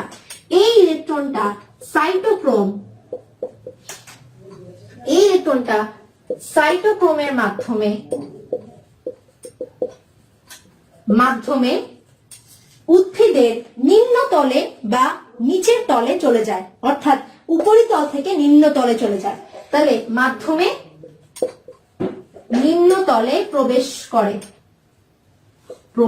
করে। আচ্ছা, এখন এই ইলেকট্রনটা কোথা থেকে বের হয়ে আসলো? উদ্ভিদের ভেতর থেকে বের হয়ে বাইরে চলে গেল। কোথায় চলে গেল? বাইরে চলে গেল। কেন বাইরে চলে গেল? কারণ এর দায়িত্ব হচ্ছে বাইরে থেকে একটা অ্যানায়নকে উদ্ভিদের ভেতরে প্রবেশ করানো, রাইট? এটা তার দায়িত্ব। এখন যখন প্রবেশ করলো তখন যেটা ঘটলো, ডিহাইড্রোজেনেশনের মাধ্যমে একটা প্রোটন আর একটা ইলেকট্রন তৈরি হলো। সেখান থেকে সাইটোক্রোম সিস্টেমের মাধ্যমে একটি ইলেকট্রন নিম্ন তলে প্রবেশ করে যায়। হলো, এতটুকু বুঝলাম। এখন প্রশ্ন হচ্ছে, তাহলে এই যে সাইটোক্রোম, আমি বলেছিলাম সাইটোক্রোমের মধ্যে কি থাকে? একটা জারিত আয়রন থাকে। এই সাইটোক্রোমের মধ্যে কি থাকে? একটা জারিত একটা আয়রন থাকবে। জারিত একটা আয়রন থাকবে। সেটা জারিত অবস্থায় সেটা আমরা বুঝতেই পারতেছি, কারণ তার মাথার উপরে দুইটা প্লাস আছে। আর এর মানে হচ্ছে সে দুইটা ইলেকট্রন আগেই হারিয়ে ফেলেছে। তো দুইটা ইলেকট্রন সে যখন আগে ত্যাগ করে ফেলেছে, এর মানে সে দুইটা অ্যানায়ন গ্রহণ করেছে এবং দুইটা ইলেকট্রন ত্যাগ করে 2+ হয়েছে। আর এখানে দুইটা অ্যানায়ন গ্রহণ করেছে, আমরা বুঝতে পারতেছি। এখন সে কি করলো? এখন এই সাইটোক্রোমের মাধ্যমে বাইরে বের হওয়ার জন্য সাইটোক্রোম আগে এই আয়রনটাকে গ্রহণ করতে হবে না? এখন দেখেন, যখন সে এই আয়রনটাকে এই ইলেকট্রনটাকে গ্রহণ করবে, মানে এই ইলেকট্রনটাকে বাইরে বের করার জন্য আমরা কোন প্রক্রিয়া ব্যবহার করছি? সাইটোক্রোমের মাধ্যমে যখন ইলেকট্রনটাকে বাইরে বের করতে হবে, তখন ইলেকট্রনকে গ্রহণ করতে হবে। গ্রহণ করলো। তো সাইটোক্রোমে আগে ছিল কি? একটা আয়রন। তাহলে এই ইলেকট্রনটা এই আয়রনের সাথে যুক্ত হলো। তার মানে কি হলো? যখন সে একটা ইলেকট্রনকে ত্যাগ করে দিল, তার মানে সে আরেকটা অ্যানায়নকে যুক্ত করে ফেললো। সে একটা ইলেকট্রনকে ত্যাগ করলো, মানে সে আবার কি হলো? প্লাস আয়ন আরেকটা হবে, কারণ এর আগে সে আরো দুইটা ইলেকট্রন ত্যাগ করে 2+ হয়েছে, দুইটা অ্যানায়ন সে যোগ করেছে। এখন সে আরেকটা ইলেকট্রন ত্যাগ করেছে, তার মানে 3+ হবে। দ্যাট মিনস সে আরেকটা অ্যানায়ন গ্রহণ করেছে। এর থেকে আমরা দেখতে পাবো সে Fe3+, দ্যাট মিনস 3টা অ্যানায়ন সে গ্রহণ করে। এখন এতটুকু পর্যন্ত সবাই বুঝতে পেরেছি না? একটু কমেন্টে জানাই। এতটুকু পর্যন্ত সবাই বুঝতে পেরেছেন? একটু কমেন্টে জানিয়ে ফেলেন কমেন্টে। এতটুকু ক্লিয়ার কিনা?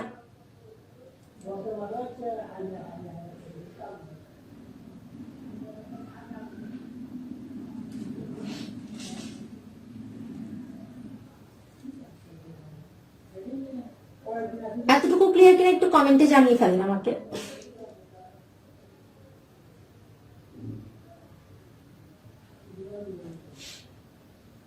বুঝতে পারছি বলছে নুসরাত জাহান মুনা। তারপর পলাশ ভাইয়া বলছে বুঝতে পেরেছে। তাসকিন হোসেন বলছে আলহামদুলিল্লাহ ক্লিয়ার।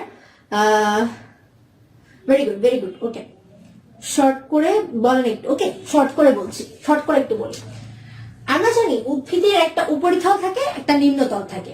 উপরিতলে যখন পানিটা প্রবেশ করলো, পানি প্রবেশ করার সময় কোন প্রকার খনিজ লবণ সে নিয়ে ঢুকতে পারেনি। এখন তার দায়িত্ব হচ্ছে কোনো ভাবে একটা আয়ন সে প্রবেশ করাবে উদ্ভিদের দেহের মধ্যে। কিন্তু কিভাবে করবে? যখনই পানিটা উদ্ভিদের দেহের মধ্যে প্রবেশ করলো, আপনি যদি ক্লাসটা শুরু থেকে করে থাকেন তাহলে বুঝতে পারবেন সেখানে অবশ্যই পানিটা ভেঙে যাবে। পানি ভেঙে যাওয়ার পর আমরা এখান থেকে কি পাবো? একটা হাইড্রোজেন প্লাস পাবো, অর্থাৎ একটা প্রোটন পাবো, আর একটা OH- পাবো, অর্থাৎ একটা মাইনাস পাবো, অর্থাৎ ইলেকট্রন পাবো। তাহলে এই দুটো এখান থেকে সৃষ্টি হলো। এখন আমাদের এই পানির দায়িত্ব ডিহাইড্রোজেনের মাধ্যমে ইলেকট্রনকে বাইরে বের করে দিয়ে কোনো না কোনো ভাবে এই ইলেকট্রন বাইরে বের করে দেওয়ার মাধ্যমে একটা অ্যানায়নকে নিজের মধ্যে প্রবেশ করানো। তাহলে এখন আসি, যখন যখন ডিহাইড্রোজেনের মাধ্যমে এই প্রোটন আর ইলেকট্রন সৃষ্টি হলো, তখন এই ইলেকট্রনটাকে সে বাইরে বের করবে কার মাধ্যমে? সাইটোক্রোমের মাধ্যমে। এখন এই সাইটোক্রোমের মধ্যে আগে থেকে একটা আয়রন ছিল, সেই আয়রনটা আগে দুটো ইলেকট্রন ত্যাগ করে জারিত হয়েছিল, যার কারণে এখানে সে 2+ দিয়ে বোঝাচ্ছে আমার কাছ থেকে দুটো ইলেকট্রন নিয়ে নিয়েছে আর আমি দুটা অ্যানায়ন গ্রহণ করেছি। এখন যখন সে এই ইলেকট্রনটাকে বাইরে বের করবে তখন সে আরেকটা ইলেকট্রন গ্রহণ করলো না, আরেকটা ইলেকট্রন সে গ্রহণ করলো। ইলেকট্রনটা গ্রহণ করার পর সে কি করবে? ইলেকট্রন গ্রহণ করার পর এই ইলেকট্রনটাকে সে আবার বাইরে বের করে দিবে। ইলেকট্রনটাকে সে যখন গ্রহণ করলো, এই ইলেকট্রনটা গ্রহণ করার পর সে তখন আবার বাইরে বের করে দিবে। আর সে আরেকটা ইলেকট্রন ত্যাগ করা মানে এখানে আরেকটা প্লাস চলে আসা, আর এখানে আরেকটা প্লাস চলে আসা মানে সে 3টা অ্যানায়ন যুক্ত গ্রহণ করে ফেলা। তো সেটাই আমি এখানে লিখেছি, সে ইলেকট্রনটাকে সাইটোক্রোমের মাধ্যমে গ্রহণ করলো, গ্রহণ করে বিজারিত হলো, তারপর আবার ত্যাগ করলো, ত্যাগ করে জারিত হলো, ত্যাগ করার মাধ্যমে সে জারিত হলো, যে এটা বুঝলাম কিভাবে, আরেকটা প্লাস দেখালাম, আর আরেকটা প্লাস চলে আসা মানে সে 3টা অ্যানায়ন যুক্ত করলো। এখন তার অ্যানায়ন যুক্ত করা শেষ, সে ইলেকট্রনকে বাইরে বের করে দিয়েছে। সে আগে জারিত অবস্থা ছিল, এখন আবার জারিত অবস্থা চলে আসছে। তাহলে এখন সে যেহেতু আবার জারিত অবস্থা চলে আসলো আরেকটা ইলেকট্রন ত্যাগ করার মাধ্যমে, তার মানে এখন ইলেকট্রনটা ত্যাগ করার পরে সে এখান থেকে একটা অ্যানায়নকে মুক্ত করে দিবে, একটা অ্যানায়নকে মুক্ত করে দিবে। কেন? আগের অবস্থায় ফিরে আসার জন্য। আগে সে 2+ ছিল, আবার 2+ আসতে যাচ্ছে, এজন্য সে এখান থেকে একটা অ্যানায়নকে ত্যাগ করে দিবে। অ্যানায়নকে সে ত্যাগ করে দেওয়ার পর এই ইলেকট্রনটা কোথায় চলে যাবে? উদ্ভিদের, এই অ্যানায়নটা উদ্ভিদের দেহের মধ্যে চলে যাবে। তার মানে সে একটা ইলেকট্রনকে বাইরে বের করে দেওয়ার মাধ্যমে একটা অ্যানায়নকে গ্রহণ করে ফেললো। এটাই ছিল আয়ন বাহক মতবাদের 3টা মতবাদের মধ্যে প্রথম মতবাদ, লুন্ডেগোর মতবাদ। এবং তার মতবাদ আমরা দেখতে পাচ্ছি একটা ইলেকট্রন বাইরে বের করার মাধ্যমে একটা অ্যানায়নকে সে গ্রহণ করে ফেলছে। আশা করি এখন এই জিনিসটা সবার কাছে একেবারে ক্লিয়ার হয়ে গেছে। আমাকে একটু সবাই কমেন্টে জানিয়ে ফেলেন যে সবার কাছে এই টপিকটা এখন আর কঠিন মনে হচ্ছে কিনা। এখন আর কঠিন মনে হচ্ছে কিনা। দেখতে পাচ্ছি অনেকেই আমার সাথে এখনো জয়েন করে আছে, আলহামদুলিল্লাহ, খুবই ভালো। একটু বকাঝকা করলে হয় না? একটু বকাঝকা করতে হয়, আর আমি তো আপনাদের বকাঝকা করতে চাই না, না? ওকে, সবাই এখন আলহামদুলিল্লাহ বুঝতে পেরেছেন কিনা আমাকে একটু জানান তো। ক্লিয়ার বলছে এমডি কবির খান, উম্মে হাবিবা আমার সাথে জয়েন করেছে, পলাশ ভাই তার ফ্রেন্ডকে মেনশন করছে, অনেক ধন্যবাদ আপনাকে, আজকে যাচ্ছেন, ধন্যবাদ। সবার কাছে ক্লিয়ার না? অনেক ইজি আপু, হ্যাঁ আসলে অনেক ইজি, বাট আমরা না বুঝে মুখস্থ করার কারণে আমাদের কাছে কঠিন মনে হয়। ওকে ওকে ওকে, এখন আমরা তাহলে আমাদের পরবর্তী যে মতবাদটি রয়েছে, পরবর্তী এটা ছিল হচ্ছে কি লুন্ডেগোর মতবাদ। এই মতবাদে আমরা দেখতে পেলাম কিভাবে একটা আয়ন উদ্ভিদ তার দেহের মধ্যে প্রবেশ করালো। 2 নম্বর মতবাদে আমরা চলে যাই। আয়ন বাহক মতবাদ 3টা, তার মধ্যে 2 নম্বর মতবাদের মধ্যে আমরা চলে যাই। 2 নম্বর মতবাদটা হচ্ছে cation anion, cation anion change মতবাদ। ঠিক আছে, 2 নম্বর মতবাদটা হচ্ছে কি ক্যাটায়ন অ্যানায়ন এক্সচেঞ্জ মতবাদ। Sorry, proton anion, proton anion, proton আর ক্যাটায়ন মানে কিন্তু একই জিনিসই বোঝায়। তাহলে 2 নম্বর যে মতবাদটা সেটা হচ্ছে প্রোটন অ্যানায়ন, প্রোটন অ্যানায়ন। এখানে আপনি ক্যাটায়নও লিখতে পারবেন, কোনো সমস্যা নেই, একই জিনিসই বোঝাবে, একই অর্থ, এটার অর্থ একই, কো ট্রান্সপোর্ট মতবাদ।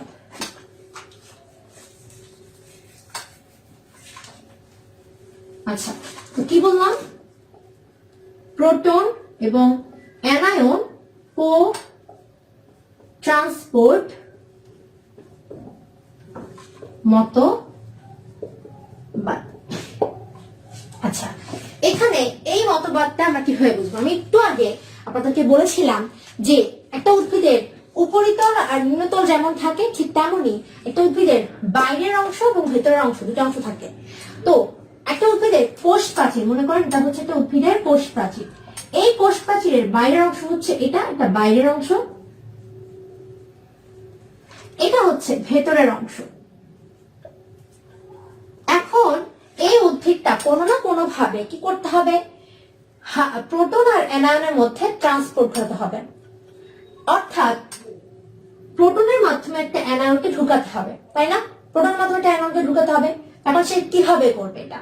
কিভাবে এটা সম্ভব? এটা সম্ভব করার জন্য সে যেটা করবে সেটা হচ্ছে এর ভেতরে একটা প্রোটন আছে আগে থেকে, এটার মাধ্যমে সে বাইরে থেকে একটা অ্যানায়ন আনবে। এখন তার জন্য তার করণীয় হচ্ছে সে এখানে এটিপি আছে না, এটিপি, এই শক্তিকে ভাঙবে। এই শক্তি ভাঙলেই সে এটাকে বাইরে বের করে দিবে। তারপর ও ওর বন্ধু হিসেবে অ্যানায়নকে আনবে। এটা হচ্ছে ওর স্বপ্ন, এটা হচ্ছে ওর লক্ষ্য। তো বিষয়টা আমি যদি একটু আমাদের পারিবারিক বিষয়ের সাথে একটু কল্পনা করে দেখি। মনে করেন আপনার বাড়িতে একটা শত্রু আছে। এখন ওই শত্রুটাকে মারতে হবে, কোনো না কোনো ভাবে মারতে হবে। ওই শত্রু যদি যতদিন বাড়িতে থাকে ততদিন হচ্ছে, মানে নাটক ছবির মধ্যে যেরকম দেখায়, যতদিন এই বাড়িতে থাকবে ততদিন কোনো শান্তি নাই, আমি বাড়ির মধ্যে শান্তিতে থাকতে পারবো না, সব টাকা পয়সা আমার হবে না, এই টাইপের অনেক ঘটনা আমরা জানি। এখন মনে করেন এখানেও একজন এরকম আছে যে কিনা কোনোভাবেই চায় না এখানে পটাশিয়াম থাকুক, কোনোভাবেই সে চায় না এখানে কোনো প্রকারের ক্যাটায়ন থাকুক। এই জন্য সে যেটা করবে, ক্যাটায়নকে কিছুতেই বাড়িতে থাকতে দিবে না। আমাদের ক্লাস শেষ। নেক্সট ক্লাসে হচ্ছে আমরা এখান থেকেই শুরু করব, অর্থাৎ আমরা প্রোটন অ্যানায়ন কো ট্রান্সপোর্ট পদবাদ থেকে শুরু করব। আর যারা যারা ক্লাসটি করেছেন আমাদের শিখি এবং শেখাই গ্রুপে আজকে ক্লাসের নোটটা সাবমিট করে দিবেন। যারা যারা ভুল করেছেন তাদের সবগুলো সঠিক আমি করে দিব। নোটের মধ্যে কোনো ভুল থাকলে কোনো কিছু অ্যাড করতে হলে আমি বলে দিব। আর যারা শেয়ার করেছে তাদের জন্য আজকে পুরস্কার হচ্ছে যে এই ক্লাসের পিডিএফ। আর যারা একদম সর্বোচ্চ মেনশন করেছে তাদের মধ্যে আমি যে কোনো একজনকে আমার নিজের তৈরি করা যত বোর্ড প্রশ্ন আছে সেই, মানে আমার তৈরি করা না, যত বোর্ড প্রশ্ন আছে এই চ্যাপ্টারে সবগুলো বোর্ড প্রশ্ন একসাথে করে তাকে দিয়ে দেওয়া হবে, তাকে মেসেঞ্জারে দিয়ে দেওয়া হবে। ওকে, সো আশা করি নেক্সট ক্লাস পর্যন্ত সবাই ভালো থাকবে, সুস্থ থাকবে। নেক্সট ক্লাসে আমন্ত্রণ জানিয়ে ক্লাসে এখানে শেষ করছি। সবাইকে আল্লাহ হাফেজ, আসসালামু আলাইকুম।